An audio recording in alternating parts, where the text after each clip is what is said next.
ಎಲ್ಲರಿಗೂ ನಮಸ್ಕಾರ. ವಾಂಗಿಬಾತ್ ರೆಸಿಪಿಯೊಂದಿಗೆ ನಿಮ್ಮ ಮುಂದೆ ಬಂದಿದ್ದೀನಿ ವೀಕ್ಷಕರೇ.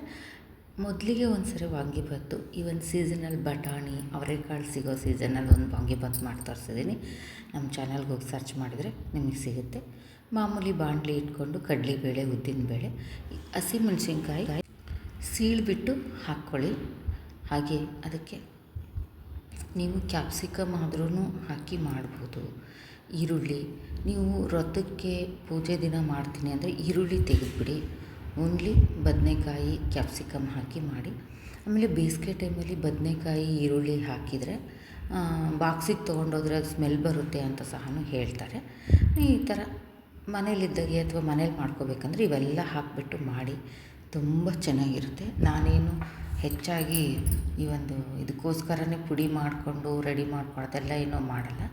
ನಾನು ಮಾಮೂಲಿ MTRದು ವಾಂಗಿಬಾತ್ ಪೌಡ್ರ್ ಪ್ಯಾಕೆಟ್ಸ್ ಬರ್ತಾವಲ್ಲ, ಅದನ್ನೇ ಯಾವಾಗಲಾದರೂ ಮಕ್ಕಳು ಇಷ್ಟಪಟ್ಟಾಗೆ ಮಾಡ್ತೀನಿ.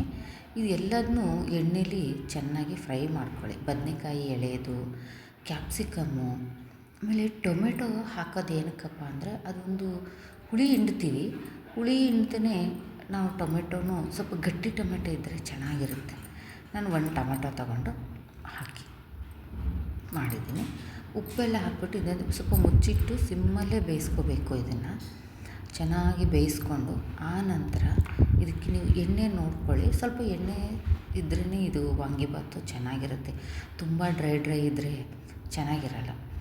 ಈ ಥರ ಮಾಡಿಕೊಂಡು ನಾನು ಈ ವಾಂಗಿಬಾತು ಪಾಕೆಟ್ MTR ಮಾಮೂಲಿ ಅದನ್ನು ಹಾಕಿ, ಇದಕ್ಕೆ ಇದಿಷ್ಟೇ ಹಾಕೋಂಗಿಲ್ಲ, ಖಾರ ಪುಡಿ ಹಾಕಬೇಕು.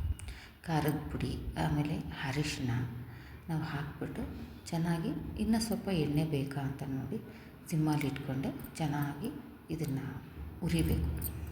ಹುರಿದು ಮುಚ್ಚಿಟ್ಟು ಚೆನ್ನಾಗಿ ಇವೆಲ್ಲ ಬೆಂದಾದಮೇಲೆ ನಾವು ನಿಮಗೆ ಕೊಬ್ಬರಿ ಇಷ್ಟ ಇದ್ದರೆ ಹಸಿ ಕೊಬ್ಬರಿ ತುರ್ಕೊಂಡು ಇಟ್ಕೊಂಡಿರ್ತೀವಲ್ಲ ಆ ಕೊಬ್ಬರಿ, ಆಮೇಲೆ ಕರಿಬೇವು, ಕೊತ್ತಂಬರಿ ಫ್ರೆಶ್ಶಾಗಿ ಹಾಕಿಬಿಟ್ಟು ನಾವು ಸ್ವಲ್ಪ ಹೊತ್ತು ಮುಚ್ಚಿಟ್ರೆ ಅದು ಚೆನ್ನಾಗಿ ಆ ಮಸಾಲೆ ಎಲ್ಲ ಹೊಂದ್ಕೊಳ್ಳುತ್ತೆ ಈ ಒಂದು ತರಕಾರಿಗಳಿಗೆ.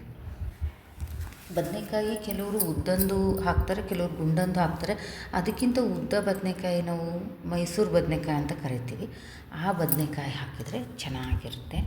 ಕ್ಯಾಪ್ಸಿಕಮ್ ಜಾಸ್ತಿ ಹಾಕಿದಂಗೆ ಕ್ಯಾಪ್ಸಿಕಮ್ ಇಷ್ಟ, ಹಾಗಾಗಿ ನಾನು ಕ್ಯಾಪ್ಸಿಕಮ್ ಜಾಸ್ತಿನೇ ಯೂಸ್ ಮಾಡ್ತೀನಿ. ನೋಡಿ ಈ ಥರ ಚೆನ್ನಾಗಿ ಆಗಿದೆ ಒಗ್ಗರಣೆ.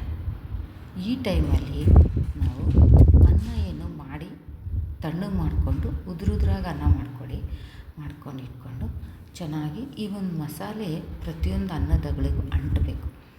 ಆ ಥರ ಚೆನ್ನಾಗಿ ಕಲಿಸ್ಬಿಟ್ಟು ನಾವು ಇದಕ್ಕೆ ಸೈಡ್ ಡಿಶ್ ಈರುಳ್ಳಿ ಬೋಂಡನೋ ಆಲೂಗಡ್ಡೆ ಬೋಂಡನೋ ಮಾಡ್ಕೋಬೋದು.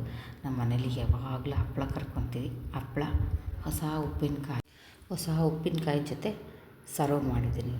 ತುಂಬ ಟೇಸ್ಟಿಯಾಗಿ ಬಂದಿತ್ತು ವಾಂಗಿಬಾತ್. ನೀವು ಮನೇಲಿ ಮಾಡಿ ಹೇಗೆ ಬಂತು ಅಂತ ನನಗೆ ಕಮೆಂಟ್ ಮೂಲಕ ತಿಳಿಸಿ.